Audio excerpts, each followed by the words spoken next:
আসসালামু আলাইকুম গাইস, কেমন আছেন? মাহে রমজানের অনেকগুলো রোজা চলে গেছে। আজকে দেখলাম একজন মা তার বাচ্চাকে একটা একটা দোকান থেকে একটা জুস কিনে দিল। সরি, এই ধরনের ভুল করবেন না, কারণ একটা জুস সেখানে কেমিক্যাল ছাড়া অন্য কোনো কিছুই নেই। এটা বাচ্চার জন্য ক্ষতিকর। তাহলে হয়তো বলবেন যে বাচ্চার জন্য আমরা কি করতে পারি। বাচ্চার জন্য আপনি যা করতে পারেন সেটা হলো বাজারে নারকেলের দুধ পাওয়া যায়, অর্গানিক কিছু, বা নিজে নারকেল থেকে দুধ বানাবেন।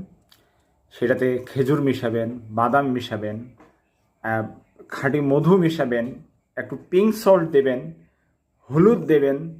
তাহলে এটা সবগুলো মেশানোর পরে এটা মনে করেন যে একটা অ্যান্টি ইনফ্ল্যামেটরি উপাদান হয়ে গেল, অ্যান্টি ফাঙ্গাল, কোনো ছত্রাক হবে না। তারপরে অ্যান্টিব্যাকটেরিয়াল, বাচ্চাদের পেটে কোনো প্রকার ব্যাকটেরিয়া বা এ ধরনের কোনো কিছু জিনিস ধরবে না। শুধু আমি তো বড়দের কথা বলে যাই, আজকে বাচ্চাদের কথা বলছি। বাচ্চাদেরকে বাইরের বিস্কিট, চিপস, প্লিজ এই জিনিসগুলো অ্যাভয়েড করে আমি যে মিক্সচারটার কথা বললাম এগুলো দেন।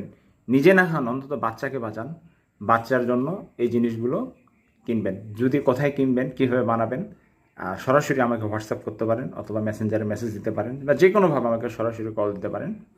তো নিজের বাচ্চাকে অবশ্যই ভালো জিনিসটা দিবেন। সে খুব স্মুদি জিনিসটা সুন্দরভাবে খাবে এবং তাকে মিষ্টি লাগবে। চিনি দেবেন না। থ্যাংক ইউ, আল্লাহ হাফিজ।